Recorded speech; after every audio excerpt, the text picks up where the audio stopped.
तो मैं आपका दोस्त Anand Garhwal, senior assistant loco pilot. आज मैं आपको एएलपी के फॉर्म 15 मई 2026 से भरे जाने वाले हैं। अभी कुछ ही दिन बचे हैं इसका। तो आपको फॉर्म तो भरना ही भरना है सबको, खास तौर से उन कैंडिडेट को जो आईटीआई वाले हैं, क्योंकि आने वाले वक्त में अभी ऐसा चल रहा है कि 8वां वेतन आयोग लगने वाला है। तो इसके अंदर हो सकता है कि आईटीआई की एएलपी के लिए क्वालिफिकेशन ना हो। मैं रेलवे से जुड़ा हूँ, तो रेलवे की जो यूनियंस है वो वेतन आयोग को अपना एक परफॉर्मा बना के दे रही हैं कि एएलपी के अंदर आप केवल डिप्लोमा और बीटेक वालों को ही शामिल करो। आईटीआई वालों के लिए हो सकता है आगे आने वाली वैकेंसियों में क्वालिफिकेशन की जो क्राइटेरिया वो हो ही ना, आईटीआई को हटा दे, आईटीआई केवल टेक्नीशियन के लिए रह जाए। तो आपके लिए बहुत ही सुनहरा मौका है, ये फॉर्म जरूर भरना जिसने भी आईटीआई की है। वैकेंसी भी अच्छी खासी है, इसके अंदर लगभग 11,125 के आसपास वैकेंसियाँ हैं। ठीक वैकेंसी, आपको एक सिलेक्टेड जोन चूज करना है। इन सब के लिए मैं ऑलरेडी एक वीडियो बना चुका हूँ, आप मेरे उसमें यूट्यूब चैनल पे जाके देख सकते हैं। पूरा मैं डिटेल से बना चुका हूँ, कहाँ से कितने फॉर्म भरने, कितने वैकेंसियाँ हैं, कौन से जोन में कितनी वैकेंसियाँ हैं, किससे आप फॉर्म भरना, कौन सा अच्छा रहेगा, तो सारा बता चुका हूँ ऑलरेडी। आप जाके वो वीडियो देख सकते हैं। अभी इस वीडियो में अपन बात करते हैं CBT 1 की। CBT 1 आपका नंबर नहीं जोड़ेगा, इसमें क्वालिफाई एलपी बनने के लिए आपको नंबर नहीं जोड़ेगा। CBT 1 है एज ए क्वालिफाई, आपको अगले स्टेप में ले जाने के। अगले स्टेप कौन सी होती है एलपी में? CBT 2 में वही कैंडिडेट आएंगे जो एएलपी की CBT 1 पास करके आएंगे CBT 2 में। तो यहाँ पे सारे के सारे कैंडिडेट फॉर्म भरते हैं, वो एग्जाम देते हैं, लेकिन CBT 2 में कुछ सिलेक्टेड कैंडिडेट ही रह जाते हैं। अलग अलग जो ए वैकेंसी है इसकी 15 गुना कैंडिडेट CBT 2 देंगे। तो आपको यदि 15 गुना में आना है तो आपको CBT 1 की पेपर देना पड़ेगा, और पेपर ही नहीं देना, आपको उसको क्वालिफाई भी करना है बहुत अच्छे नंबरों से, तभी आप CBT 2 में जा पाओगे। तो इसमें मैं पूरा आपको CBT 1 का पैटर्न क्या रहने वाला है, इसका सिलेबस क्या है, वो इस वीडियो में बताऊँगा, आप लास्ट तक जरूर देखना। सबसे पहले देखिए इसमें टाइम, ये देखिए टाइम दे रखा है 60 मिनट, 1 घंटे का पेपर होने वाला है। उसमें आपके 75 क्वेश्चन आएंगे और प्रत्येक क्वेश्चन 1 नंबर का होगा। तो मतलब आपका 75 क्वेश्चन होंगे और 75 ही नंबरों के क्वेश्चन होंगे, लेकिन आपकी मेरिट 100 पे आएगी। इसको 100 में कन्वर्ट करके फिर मेरिट निकाली जाती है, उसकी आप चिंता मत करो, वो रेलवे अपने आप निकाल लेगा। आपको केवल 75 क्वेश्चनों की तैयारी करनी है कि 75 क्वेश्चन किस प्रकार से आते हैं, इसका सिलेबस क्या है, वो देखिए मैं आगे आपको पूरा बताऊंगा। दूसरी बात है, इसमें नेगेटिव मार्किंग होती है 1/3। खास तौर से ये ध्यान रखना, नेगेटिव मार्किंग आपको कम से कम करनी है, अन्यथा आप जो पढ़ने वाले कैंडिडेट हैं वो भी पिछड़ते जाते हैं, क्योंकि नेगेटिव मार्किंग 1/3 बहुत होती है। अगर आपने 3 क्वेश्चन गलत कर दिया, आपका एक सही क्वेश्चन है वो भी गलत हो जाएगा। तो नेगेटिव मार्किंग आपको कम से कम करनी है, नेगेटिव मार्किंग का खास तौर से ध्यान रखना है। अब आपको सिलेबस की बात करते हैं इसमें। तो यहाँ पे देखिए सबसे पहले मैथ्स, गणित का दे रखा है। गणित के अंदर सारे के सारे जो समय दूरी, साधारण चक्रवृद्धि ब्याज, लाभ हानि, बीज गणित, प्रतिशत, अनुपात, समानुपात, ये सारा का इसके आपको स्क्रीनशॉट ले लेना है। इस सारा का सारा मैथ्स का सिलेबस है। पाइप टंकी, घड़ी कैलेंडर, एज, वर्गमूल, ये सारा का सारा इसके मैथ्स का सिलेबस है। इसके बाद में आता है आपका रीजनिंग का। रीजनिंग के अंदर कोडिंग, डिकोडिंग, गणित संचालन, संबंध, ब्लड रिलेशन, समानताएं, और इसमें डाटा व्याख्याता वाला भी आता है, वेनारे का भी आता है, न्याय कथन वाला भी आता है, कथन निष्कर्ष का भी आता है। और तीसरा होता है इसमें सामान्य विज्ञान। विज्ञान आपको भौतिक, रसायन विज्ञान कौन सी 10th लेवल की लेनी है, और जीव विज्ञान।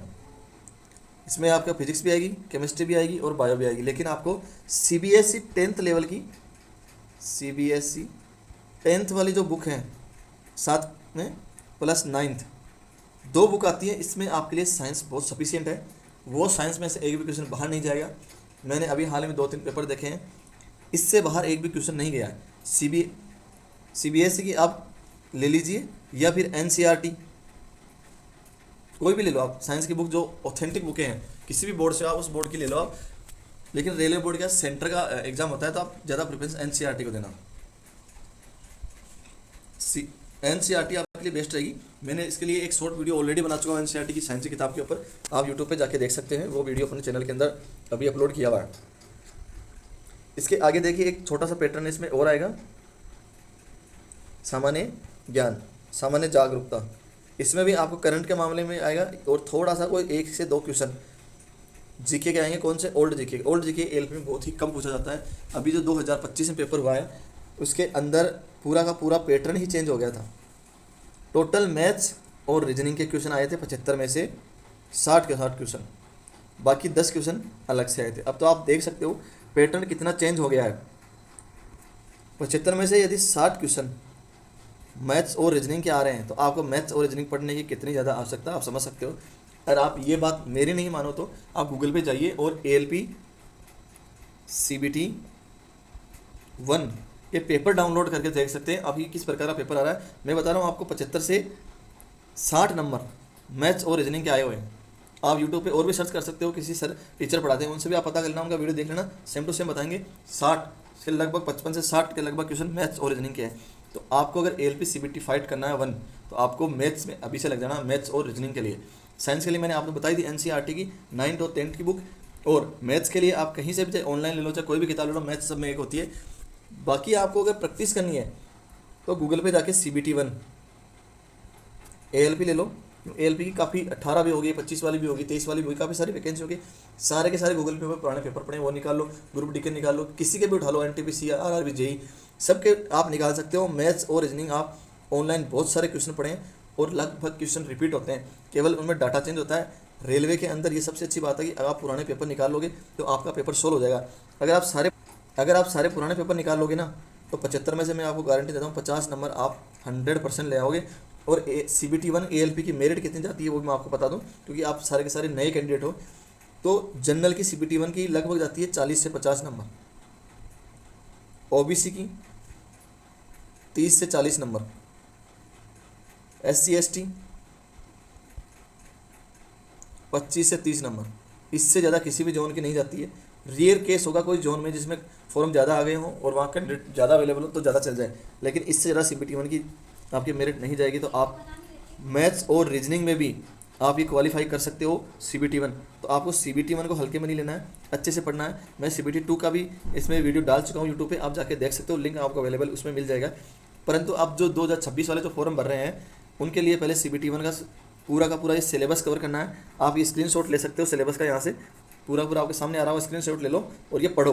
आपके पास सारी किताबें अवेलेबल है, बस आपको इसकी तैयारी करनी है। आपको सब के सब टॉपिक का रिवीजन करते रहो, रिवीजन करोगे आपका सिलेक्शन पक्का CBT 1 में हो जाएगा, ये मेरा वादा है आपसे। तो दोस्तों ये वीडियो CBT 1 के लिए थी और उन कैंडिडेट के लिए जो 15 मई 2026 से जो ALP का फॉर्म बनने वाला है और ALP की तैयारी करना चाहते हैं, ALP में भर्ती होना चाहते हैं। तो मैं एज ए बड़े भाई, मैं खुद रेलवे में as a senior assistant loco pilot काम कर रहा हूँ। मैंने भी ALP की तैयारी करी थी, तो उसी प्रकार से मैं आपको बताना चाहता हूँ कि ALP की इस प्रकार तैयारी कीजिए, आपका सिलेक्शन पक्का हो जाएगा। धन्यवाद।